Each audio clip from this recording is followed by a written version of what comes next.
안녕하십니까. 피부 생리학 벌써 10주차 째입니다. 10주차 강의 1교시 시작하도록 하겠습니다. 우리 피부 생리학은 중간에 뭐 휴일도 있고 그래서 이제 지금 한 주가 늦어지고 있는데요. 뭐 보강주에 그거는 이제 보강을 할 테고요. 자, 오늘은 10주차 강의. 이번 주 강의는 피부의 생화학적 특성에 대해서 같이 한번 살펴보겠습니다. 피부의 생화학적 특성. 도대체 피부에서 생화학적 특성이라는 것은 무엇을 얘기를 할까? 생화학이라는 것을 우리가 먼저 이제 알아야 될 텐데요. 피부의 생화학적 특성에 있어서 생화학이라고 하는 것은 생물체 내에서 모든 세포들이 이제 뭐 수천 개가 있겠죠. 그런 이제 뭐 세포 자체는 뭐 수천 개가 아니라 수조 개가 있는데 그 세포들에서는 굉장히 다양한 그런 이제 반응들이 화학적인 반응들이 이제 일어나게 돼요. 그래서 그런 이제 굉장히 많은 수의 화학적 반응들이 일어나게 되는데 바로 이러한 화학 반응들 또 화학적 변화 이런 것들을 연구하는 그런 이제 화학적 분야를 우리가 이야기할 때 바로 생화학 이렇게 이야기를 합니다. 근데 바로 우리는 이제 피부와 관련된 부분을 갖다가 학습을 하는 거니까 피부와 관련된 생화학적 특성 이런 것들을 갖다 이제 이번 시간에 여러분들하고 공부를 하게 되고요. 즉 피부가 되든 조직이 되든 거기에서 굉장히 많은 다양한 그런 화학적 반응들이 일어나게 되는데 즉 그러한 화학적 반응, 화학적 변화를 갖다가 다루게 되는 그런 것을 이제 우리가 이제 생화학이라고 얘기하는 것이죠. 그런데 특히 이러한 생화학적 원리 중에는 에너지 대사, 에너지 대사라고 하는 것은 우리가 이제 성장을 하거나 활동을 하거나 이럴 때 이제 필요한 에너지를 공급하는 거죠.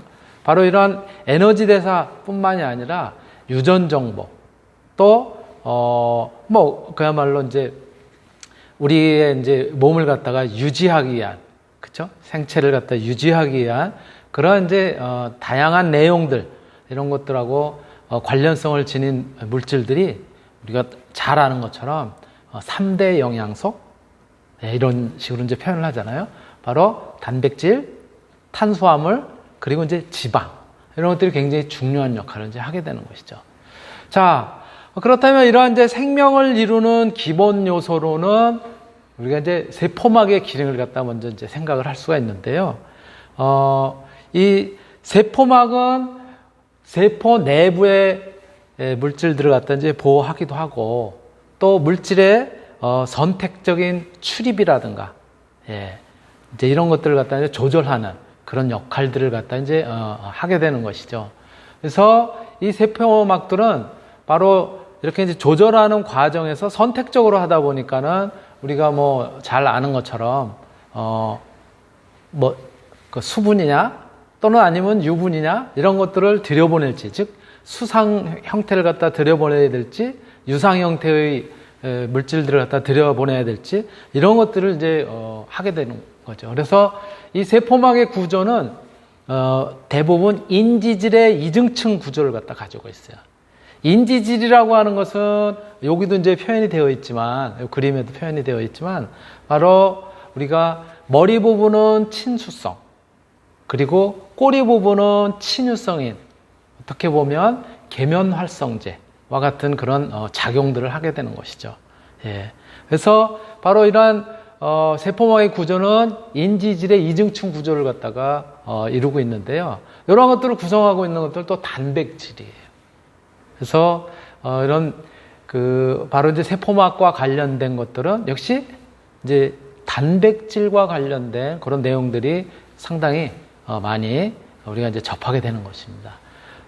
친수성인 머리 부분과 그 다음에 친유성인 친유성이라고 하는 것은 다른 말로 표현하면 이제 소수성이라고도 표현을 하죠. 물하고는 친하지 않다라는 의미로 소수성이 꼬리 부분으로 이제 구성이 되어 있는 인지질들이 결국은 이렇게 이제 세포막을 이루고 있고 그래서 바로 그 세포막의 안쪽과 바깥쪽에 어떤 출입이라든가 이런 것들을 관장하게 되는 그런 이제 역할을 갖다 이제 하게 되는 것이죠. 예. 바로 이러한 이제 그 물질을 갖다가 기본적으로 인지질이 됐든, 지금 뭐 말씀드렸던 것만 하더라도 인지질이 됐든 또는 단백질이 됐든 앞에서 이야기했었던 영양소라고 하는, 필수 영양소라고 하는 탄수화물, 단백질, 지방, 이런 것들이 대부분 기본적인 어떤 구조는 탄소화물들로 이루어져 있죠. 탄소를 골격으로 하는, 탄소를 기본으로 하는 그러한 상태에서 거기에 수소라든가 또는 산소 또는 질소 그리고 황, 이런 것들이 공유 결합을 해서 그래서 이제 이루어진 화합물질들을 우리가 이제 탄소화합물 이렇게 이제 표현을 하는데, 바로 이러한 탄소화합물들은 굉장히 다양한 원소들, 탄소뿐만이 아니라 수소, 산소, 질소, 또 그리고 뭐 아까 나왔던 것처럼 뭐 인이라든가 황이라든가 뭐 등등의 그런 이제 다양한 물질들을 갖다가 포함하는 그런 형태의 화합물이다 보니까는 그 종류가 굉장히 많다고요. 그러면서도 또 그런 것들이 이제 생명 활동에 직접적으로 관여를 하고 있는 것이죠. 예를 들어서 이제 우리가 잘 아는 단백질로 이루어져 있는 핵산이라고 하는 것들을 갖다 한번 생각해 보자고요. 유전 정보를 포함하고 있는 핵산은 DNA 또는 이제 RNA 이런 것들을 갖다가 우리가 이제 핵산이라고 표현하는데, 이러한 이제 핵산뿐만이 아니라 조금 전에도 뭐 거듭돼서 얘기되지만은 인지질이라든가 그다음에 당 또는 ATP라고 하는 이 에너지를 갖다가 이제 만들어내는 이제 그런 물질들이죠. ATP라고 하는 거라든가 또 뭐 우리가 이제 석유라든가 석탄과 같이 화석연료 이런 것들이 다 탄소화합물로 이루어져 있으면서 굉장히 다양한 형태의 그런 이제 그 화합물을 이루고 있는 것이죠. 여기 그림에서 보시는 왼쪽에 있는 것, 여러분들이 보시기에 왼쪽에 있는 것이 포도당, 그렇죠? 포도당의 형태고, 그 다음에 오른쪽에 있는 것이 아미노산의 형태죠. 아미노산은 말 그대로 아미노기 또는 아민기라고 하는 NH2라고 하는 저러한 그 기능기를 갖다 포함하고 있는 녀석들이죠. 바로 아미노산 중에서 여기 그림에 나타나는 것은 이제 글라이신이라고 하는 그런 아미노산을 나타낸 거고요. 그 다음에 저기 왼쪽에 있는 이제 포도당, 어떤 것을 보더라도 다 탄소가 저렇게 물질에 포함이 되어 있고, 또 수소 그리고 뭐 산소 이런 것들이 이제 포함이 되어 있죠. 바로 이러한 이제 탄소라고 하는 요 물질은 영어로는 이제 카본. 그래서 이제 그 앞 글자를 따지고 탄소는 이제 부호로 표현할 때 C로 표현을 하죠. 바로 이 탄소는 원자가가 그 4개의 전자로 이루어져 있는 거죠. 그렇죠? 그래서 최대 4개의 공유 결합을 갖다 할 수가 있어요. 그래서 즉 탄소는 그래서 결합을 할 수 있는 8. 이것이 4개다. 우리가 이제 이렇게 배웠잖아요. 그렇죠? 그리고 탄소에서는 탄소의 형태에서는 뭐 이것들이 이제 결합을 할 때는 사슬 모양으로 일직선으로 이어져 있는 사슬 모양으로 결합을 하기도 하고, 또는 중간에 쭉 가다가 가지를 갖다 뻗은 형태로도 결합을 하기도 하고, 또는 경우에 따라서는 고리의 형태, 요 포도당과 같이 뭐 그 육각형 고리를 한다라든가, 또는 뭐 포도당이라고 하더라도 저거를 오각형으로 표현하기도 합니다. 또는 뭐 이제 그거 이외에도 벤젠처럼 육각형이라든가 뭐 여러 가지 그런 형태를 갖다가 이제 가지고 있죠. 그래서 이런 고리 모양들을 갖다 이루기도 합니다. 이러한 이제 이렇게 탄소의 결합은 그래서 사슬 모양, 가지 모양, 고리 모양의 여러 가지 형태를 갖다가 이루기도 하지만은 그 결합들은 탄소 하나와 탄소 하나가 결합을 할 때 한 개의 팔만 사용했을 때 그런 경우가 있고요. 그것을 단일 결합이라고 얘기를 하고요. 또는 팔을 서로 마주 잡고 2개를 마주 잡고 있을 경우에는 이중 결합, 3개의 팔을 공통으로 사용할 경우에는 삼중 결합, 이렇게 이야기를 하죠. 그렇죠? 탄소와 탄소의 결합은 단일 결합, 이중 결합 또는 삼중 결합 이런 어떠한 형태를 갖다 띠기도 합니다. 그리고 이제 탄화수소라고 하는 것은 말 그대로 탄소와 수소, 예, 즉 탄소와 수소의 결합으로 이루어진 물질을 갖다 탄화수소 이렇게 이야기를 하는데요. 탄소와 수소만으로 이루어진 탄소화합물들을 이제 탄화수소 이렇게 이야기를 하기 때문에 바로 이 물질의 기본 골격을 이루는, 기본 구조를 이루는 탄소라고 하는 녀석들은 굉장히 다양한 형태로, 예, 또 많은 종류의 그런 이제 화합물들을 갖다가 만들어내기도 하죠. 자, 그렇다면 조금 전에 말씀드렸던 것처럼 탄소가 굉장히 다양한 화합물들의 형태를 갖다 이제 이룬다고 하는데 그 중에 하나, 예, 그 중에 하나는 이제 ATP, ATP라고 하는 것을 우리가 먼저 생각을 해보자고요. 바로 이 ATP는 조금 전에도 말씀드렸던 것처럼, 예, 어떤 이제 생명 활동, 성장 이런 것들을 하는 데서 필요한 에너지를 공급하는, 에너지를 저장해 두는 그러한 이제 물질인데요. 이 ATP는 여러분들이 뭐 다 이제 고등학교 다니고 그럴 때 배웠겠지만은 아데노신 트리포스페이트의 줄임말이에요. 즉 세 개의 포스페이트는 인이죠, 인. 예, 세 개의 인산을 포함하는 아데노신이다 라고 이렇게 이제 할 수가 있고요. 바로 줄여서 ATP. 바로 이 ATP는, 예, 그 양분을 분해해서 얻은 에너지를 갖다 저장해 두는 그런 이제 에너지 전달자의 역할을 갖다 이제 하게 됩니다. 그래서 구성 단위는 조금 전에 말씀드렸던 것처럼, 예, 용어에서 설명드렸던 것처럼 인산이 세 분자, 그리고 당, 그리고 아데닌 이렇게 이루어져 있어요. 그래서 여기 구조를 갖다 지금 이제 여러분들한테 보여드렸는데 인산이 세 분자, 저기 P라고 써져 있는 것이 저게 바로 이제 인이면서 저것이 이제 구성하는 인산을 갖다 이제 나타내는 건데요. 바로 저기에 이제 고에너지 형태의 인산 결합을 갖다 이제 하고 있지요. 저런 것들이 이제 나중에 이제 분리가 되면서 에너지를 갖다가 이제 우리가 활용을 할 수 있는 이제 그런 형태인 것이죠. 바로 이렇게 인산이 세 분자이고 가운데가 당입니다. 예. 당은 여기는 지금 이제 오각형 형태로 그렸는데, 예, 육각형 형태로, 예, 그리기도 합니다. 육각고리 형태로.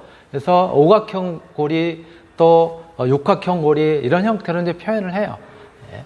그래서 그런 것들은 어떤 이제 당이 처해 있는 그런 상황에 따라서 이제 이렇게 자기들이 그런 구조를 갖다가 좀 더 안정한 구조로 만들기 위해서 이제 이렇게 이제 바뀌게 되는 거고요. 바로 이 당의 한쪽에 연결되는 요 모양을 가진 요 녀석이 뭐냐면 이제 아데닌이라고 하는, 예, 아미노산의 일종이죠. 예, 아데닌이라고 하는 녀석이에요. 그래서 바로 이러한 형태로 이루어져 있는 것을 갖다가 ATP. 그래서 당과 인산과 그리고 요 아미노산이라고 하는 요 녀석들이 1대1로 이렇게 결합이 되어 있는 형태예요. 그래서 특히 이제 헥산, 예, 헥산은 뉴클레이크 애시드 이렇게 이제 표현하는데 헥산은 왜 헥산이냐? 그야말로 예, 세포의 핵에서 이제 많이 발견되는 그런 형태의 물질이에요. 그래서 헥산이라고 얘기를 하고요. 바로 질소를 포함한 고분자 물질입니다. 이 헥산은 이제 DNA 또는 이제 RNA 뭐 이런 형태를 갖다가 이런 형태로 된 물질들인데요. 생명체의 유전 정보를 주로 이제 담고 있어요, 여기에. 그리고 긴 사슬 모양을 갖다가 이루고 있는 분자로서 디옥시리보헥산, 리보헥산인데 여기에 D라는 것은 뭐 두 개라는 뜻도 있지만은 무엇이 없다 그런 뜻도 있어요. 그래서 산소가 없는 형태의 디옥시리보헥산, 예, 헥산 그리고 리보헥산, 예, 있고요. 그래서 DNA와 RNA는 모두 뉴클레오타이드라고 하는 단위체로 구성이 되어 있는데 아까 조금 전에 우리가 이제 보셨던 그런 이제 ATP에서도 이제 보셨지만 요 뉴클레오타이드라고 하는 것은 핵산을 이루는 이제 기본 단위예요. 핵산을 이루는 이제 기본 단위인데 인산, 당, 그리고 염기 이런 것이 1대 1대 1의 비율로 그렇게 이제 연결이 되어 있어요. 그래서 조금 아까 보신 것처럼 예, ATP 형태인 뉴클레오타이드 저기 보시면 인산과 그리고 당과 아데닌이라고 하는 아미노산을 포함하는 염기죠. 염기라고 우리가 이제 보통 얘기하는데 저 염기가 1대 1대 1로 예, 이러한 비율로 연결이 되어 있어요. 어떻게 연결이 되어 있느냐? 이러한 뉴클레오타이드의 형태는 크게 여기에 이제 표현이 되어 있지만 티민, 또 아데닌, 사이토신, 구아닌 이런 형태의 네 가지가 존재를 하고요. 그 다음에 이제 당이 있고 인산 그리고 이러한 것들이 이제 바로 염기와 염기들은 또 다시 수소결합을 갖다 여기 점점점점 표시되어 있는 건 이제 수소결합인데요. 바로 이러한 형태로 이제 결합이 되어 있어요. 이것을 우리가 이제 여러분들이 잘 아시는 것처럼 우리가 바로 이것이 이제 나선형 구조인 이런 형태로 꼬여져 있으면서 결합되어 있는 그런 형태를 갖다 이제 이루게 되죠. 예, 보통. 예, 그래서 여기에 이제 바로 이러한 구조를 이루게 되는 핵산, 예, 핵산들을 갖다 우리가 이제 하나씩 뜯어보면 첫 번째 인산. 예, 인산은 뭐 이제 산의 일종이에요. 산의 일종이기도 합니다. 생명체 내에서 중요한 산 중에 이제 하나예요.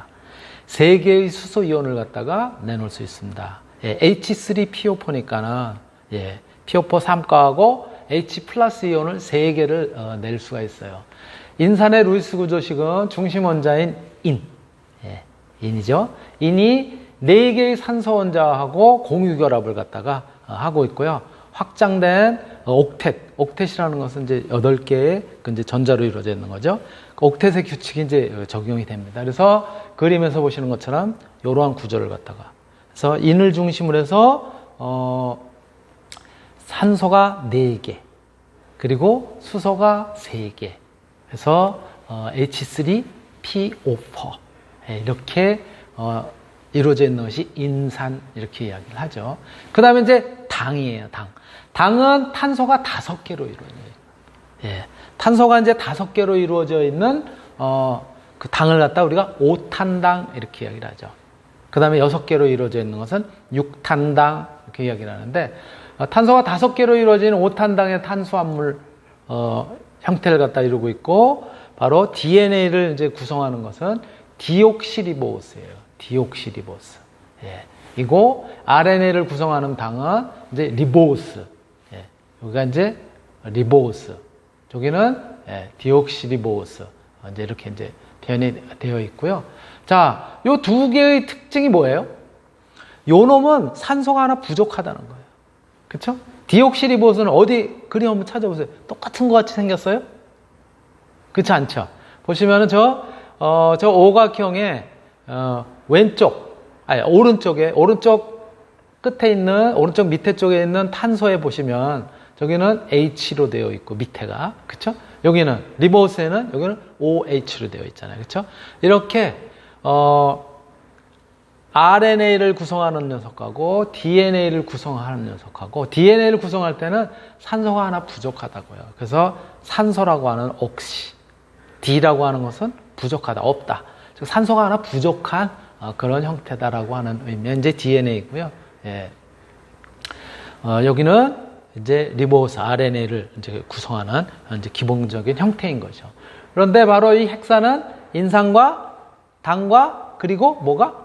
염기가 1대 1대 1로 그렇게 결합이 되어 있는 형태라고 그랬잖아요. 조금 전에 말씀드렸던 것처럼.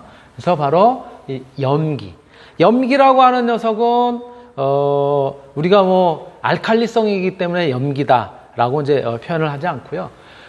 질소를 포함하는 염기성인. 예. 이제 성질로서는 또 반드시 염기성만 있는 건 아니에요. 또 뜯어보면은. 예. 그러한 이제 염기성 물질로 DNA를 구성하는 염기에 여기는 이제 아데닌, 구아닌, 사이토신, 그 다음에 이제 티민. 이렇게 이제 네 가지가 존재를 하고 있어요. 바로 이러한 염기의 배열의 순서에 의해서 DNA의 유전 정보가 어디는 뭐 아데닌이 먼저 들어가고 어디는 구아닌이 들어가고 이러한 배열의 순서에 의해서 바로 유전 정보가 이제 기록이 되는 거예요. 예. 바로 이 염기를 갖다 구성하는 아데닌, 구아닌, 사이토신, 티민. 얘네들은 비공유 전자쌍을 가진 질소 원자를 포함하고 있다고 그래요. 예. 그래서 물에 녹았을 때는 H+, 수소 이온에게 전자쌍을 제공을 할 수 있는. 그렇기 때문에 수소 이온한테 전자쌍을 제공을 하기 때문에 바로 염기적인 특징을 가지고 있다라고 해서 이제 염기라고 표현을 하고 있고요. 바로 이 RNA를 이제 DNA의 경우에는 그래서 이렇게 AGTC 염기는 AGTC가 있으면서 바로 RNA의 염기는 이렇게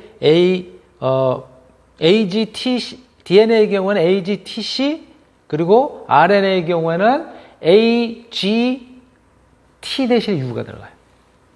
예, 우라실이 들어가게 됩니다. 그래서 조금 다른 형태이지만은 그래서 RNA의 경우에는 아데닌, 우라실, 구아닌, 사이토신, 예, 티민 대신에 우라실이 RNA 염기는 이제 구성이 되어 있다. 이렇게 이제 보시면 될 테고요. 얘네들이 이제 여러 가지 형태로 이제 결합을 이제 하게 되는 것이죠.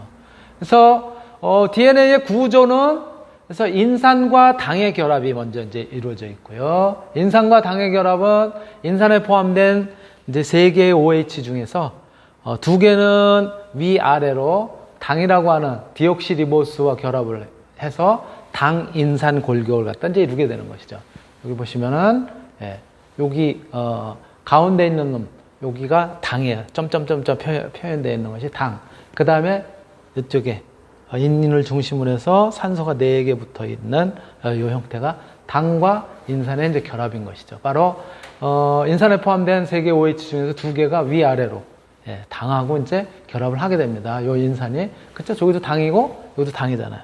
그래서 당을 갖다가 2개를 갖다가 지금 맞물고 있으면서 인산이 결합을 하고 있는 거죠. 이러한 골격을 갖다 이제 이루고 있고 인산의 나머지 이제 팔들 있잖아요. 그렇죠? 이 나머지 팔들은 요 OH는 수소이온을 하나는 내놓고 수소이온을 내놓으면 이제 O로 되어 있겠죠. 이 O- 구조를 이루기 때문에 DNA가 음전환을 띠게 돼서 이중 나선 골격이 이제 전기적인 반발로 바깥쪽으로 향하면서 이루어져 있는 그런 이제 수용성을 나타내는 형태를 갖다가 이제 이루게 돼요. 그래서 인산과 당의 결합이 이렇게 당이 2개를 인산이 맞물고 있고 그 다음에 인산에 포함이 되어 있는 이제 요 산소 이런 것들이 이제 다른 것들하고 이제 또 결합을 하게 되는 것이죠. 그래서 염기 즉 당에 붙어 있는 또 염기와 염기의 결합은 어떻게 되냐면은 DNA를 이루는 염기 사이에는 아까도 잠깐은 얘기를 했는데요. 염기와 염기는 수소 결합을 갖다가 이제 하고 있습니다. 그래서 수소 결합이 형성이 되고 이때 염기끼리의 결합은 아데닌은 티민 그리고 구아닌은 사이토신 사이토신하고 즉 A는 T하고 결합을 하고 뭐 여러분들 다 배웠던 거죠. 그렇죠? 그 다음에 G는 C하고 결합하는 그래서 아데닌은 티민 구아닌은 사이토신과 항상 짝을 지어서 수소 결합을 갖다 이제 이루게 된다는 거죠. 이때 아데닌은 티민과 2개의 수소 결합을 하게 되는 거고 구아닌은 사이토신과 3개의 수소 결합을 갖다 이제 하게 됩니다. 이렇게 수소 결합. 여기 구아닌과 사이토신의 경우에 여기 보시는 것처럼 이렇게 수소 결합이 하나, 둘, 3개. 그 다음에 아데닌과 티민의 경우는 수소 결합이 하나, 둘 이런 형태의 결합을 갖다 이제 한다는 거예요. 그러다 보니까 요렇게 아데닌과 티민의 관계 또 구아닌과 사이토신의 관계가 이렇게 2개, 3개의 이런 어떤 결합을 수소 결합을 갖다 이제 하다 보니까 이게 결국은 이렇게 이제 꼬이면서 그러면서 결합을 하는 그런 형태를 갖다 이제 띠게 돼요. 그래서 DNA의 분자 구조는 이중 나선 구조로 이렇게 이제 이루어지게 되죠. 이거를 바로 왓슨이라고 하는 사람이 이제 이 그 DNA 나선 구조를 갖다 이제 밝히게 되고 노벨상을 갖다 이제 수상을 하게 되죠. 그래서 바로 이 DNA의 이중 나선 구조는 인산하고 이중 나선 바깥쪽에 골격을 형성을 하고 염기가 안쪽에 저렇게 안쪽에 들어가게 되는 그런 형태로 이제 배열이 돼서 그래서 구아닌, 사이토신, 아데닌, 티민 이런 식으로 이제 가는 거예요. 또 티민, 아데닌 뭐 이런 식으로. 그러면서 계속 꼬이면서 이쪽이 이제 저건 이제 꼬여 있는 형태고 요건 이제 골격의 구조예요. 우리가 뭐 근데 이 골격 구조까지 알 필요는 없어요. 다만 우리 DNA는 이렇게 꼬여서 이중 나선의 분자 구조를 가지고 있다 하는 정도만 그냥 그런 거 들어본 적 있어. 이렇게 이제 이해를 하시면 될 것 같아요. 그런 정도로 이해를 하시면 될 것 같고요. 당하고 연결된 네 종류의 염기 중에서 아데닌과 티민, 구아닌과 사이토신 여기에는 수소결합이 이제 형성되어 있다고 아까 조금 전에 이야기를 했습니다. 그리고 이때 각 염기 사이의 결합 길이, 결합 길이가 이제 동일하다 보니까는 이중 나선이 돼야지 이중으로 서로 이렇게 꼬인 형태가 돼야지 그 길이가 일정한 길이를 가지면서 그러면서 얘네들이 결합하는 형태로 그렇게 나타나진다는 거예요. 그래서 요거를 갖다 이제 이런 구조를 갖다 밝혀서 그 노벨상을 갖다가 노벨 화학상을 갖다 이제 수상을 했었던 거죠. 그래서 바로 이러한 이제 구조를 갖다 가지고 있는데 그거를 조금 더 이렇게 구조적으로 표현하면은 이중 나선의 구조를 이렇게 나선형, 즉 이렇게 코일로 꼬여 있는 형태의 구조를 갖다 이제 나타내고 있는 것이죠. 그래서 거기에 당이라든가 염기의 관계 이런 것들을 지금 이제 표현하고 있어요. 그렇죠? 여기 이제 당, 여기 이제 염기들이 이렇게 3개, 2개, 그렇죠? 수소 결합이 3개, 2개 이런 식으로 이제 연결이 된다고 그랬잖아요. 바로 이제 그렇게 쭉 꼬이면서 이제 가게 됩니다. 바로 이렇게 DNA 구조가 이렇게 나선형 구조를 갖는 그런 구조를 갖다 이제 가지고 있는데요. 바로 그러면 우리가 영상으로 한번 확인해 봅시다. 이중 나선 구조인가? 왓슨과 크릭이 제시한 DNA 이중 나선 구조의 발견은 20세기 과학의 최대 업적 중 하나로 평가받고 있다. 그런데 DNA가 이중 나선 구조라는 것이 그렇게 중요한 일인가? 보면 볼수록 명쾌하단 말이지. 기가 막히게 아름답군 친구. 우리는 확신했다. 이토록 간단하면서 명쾌한 것은 틀림없이 옳을 수밖에 없다. 그들이 밝힌 DNA 구조는 이러하다. 두 줄의 끈으로 된 사다리가 가로대를 중심으로 꼬여 있는데 이 끈은 당과 인산으로 이루어졌고 사다리 안쪽의 가로대는 염기가 정해진 짝과 수소 결합하여 두 개의 사슬이 풀리지 않도록 단단하게 결합되어 있다. 염기는 아데닌과 티민이 짝을 이루고 구아닌과 시토신이 짝을 이룬다. 이렇게 쌍을 이룬 구조 때문에 DNA 가닥은 비틀린 줄사다리 같은 모양으로 서로를 싸고 돌면서 이중 나선을 이룬다. 각 가닥은 서로 거울상이다. DNA의 이중 나선 구조는 이러한 질문에 모두 쉽게 대답해준다. 100조개쯤 되는 세포들이 모두 같은 유전 정보를 갖는다고? 270여 종의 세포가 다 다르게 생겼어도 유전 정보가 같다고? DNA는 복제되기에 최적화된 구조이다. 세포가 분열할 때 지퍼를 열듯이 염기쌍을 이어주는 수소 결합을 끊고 이중 나선을 반으로 갈라 두 가닥으로 만든다. DNA 각 가닥에 상보적인 염기쌍인 A와 T, C와 G를 붙여 새로운 DNA 가닥이 합성된다. 그 결과 이중 나선 DNA 분자 2개가 완성되고 그것들이 두 딸 세포의 유전 정보를 제공한다. 무슨 소리인가 하면 DNA 복제에서 이중 나선 한쪽 가닥의 염기 서열이 ACTAG라고 하면 반대쪽 가닥은 TGATC가 된다. 이렇게 염기가 상보적인 염기인 A와 T, C와 G끼리만 서로 짝을 이루는 원리는 이중 나선의 한 가닥만 있으면 나머지 가닥의 염기 배열을 자동으로 알 수 있게 한다. 즉, 간단히 나머지 가닥을 만들어 DNA 복제가 일어나게 한다.